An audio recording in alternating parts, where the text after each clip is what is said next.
ఈ క్లాస్‌లో మనం బాల్యదశ నిర్మాణం ఎలా జరుగుతుందో ఒకసారి తెలుసుకుందాం.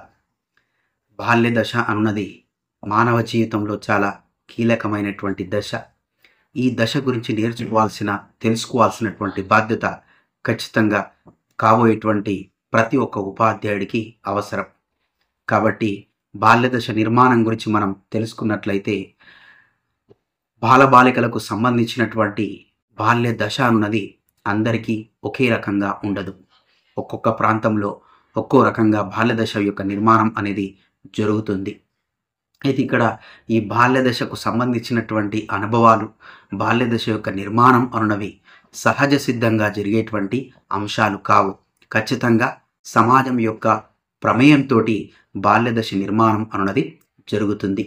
అయితే ఈ బాల్యదశ నిర్మాణంలో తల్లిదండ్రులతో పాటు, కుటుంబ సభ్యులతో పాటు సమాజం యొక్క పాత్ర కూడా చాలా కీలకం. ఎందుకంటే బాల్యదశకు సంబంధించినటువంటి నిర్మాణం అన్నది ఖచ్చితంగా సంఘములోనే జరుగుతుంది, సమాజంలోనే జరుగుతుంది. ఎందుకంటే సమాజంలో ఉన్నటువంటి వాస్తవాలను పిల్లలు ఖచ్చితంగా అర్థం చేసుకోవడం ద్వారా తమ యొక్క బాల్యదశను ఒక క్రమ పద్ధతిలో నిర్మించుకోవడం అన్నది జరుగుతుంది.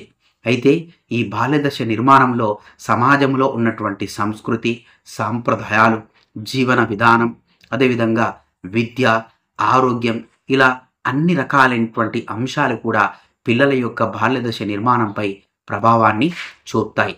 కాబట్టి సంఘంలో జరిగేటువంటి వాస్తవాలన్నీ కూడా పిల్లలు ఖచ్చితంగా సంఘం ద్వారానే నేర్చుకుంటారు. కాబట్టి పిల్లలను సమాజంతో పాటు పెంచినట్లయితే ఖచ్చితంగా పిల్లల యొక్క బాల్యదశ నిర్మాణం అన్నది ఒక క్రమ పద్ధతిలో జరుగుతుంది. కానీ మనం ఇక్కడ కొన్ని అర్థం చేసుకోవాల్సిన అంశం ఏంటి అంటే, బాల్యదశ నిర్మాణం అన్నది కొందరు అనేక రకాలైనటువంటి సమస్యలను ఎదుర్కొంటారు. అంటే వాళ్ళ యొక్క బాల్యదశ నిర్మాణం అన్నది అంత ఆరోగ్యకరంగా ఉండదు. దానికి అనేక రకాలైనటువంటి అంశాలు ప్రభావం చూపడం అన్నది జరుగుతుంది. ఉదాహరణకు మురికివాడల్లో పెరుగుతున్నటువంటి పిల్లల్ని తీసుకున్నట్లయితే వాళ్ళ యొక్క బాల్యదశ నిర్మాణం అన్నది చాలా దీనస్థితిలో ఉంటుంది.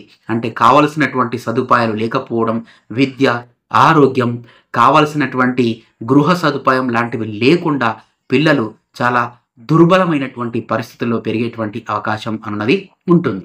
అంటే దీన్ని బట్టి ఈ బాల్యదశ నిర్మాణం అన్నది ఎలా జరుగుతుంది అనేది ఒక్కొక్క దేశంలో ఒక్కో రకంగా ఉంటుంది. దేశాల మధ్య, ప్రభుత్వాల మధ్య, ప్రజల మధ్య, ఒకే ప్రాంతంలో నివసిస్తున్నటువంటి ప్రజల మధ్య బాల్యదశ నిర్మాణం పైన వేరు వేరు అభిప్రాయాలు అనేవి ఉంటాయి.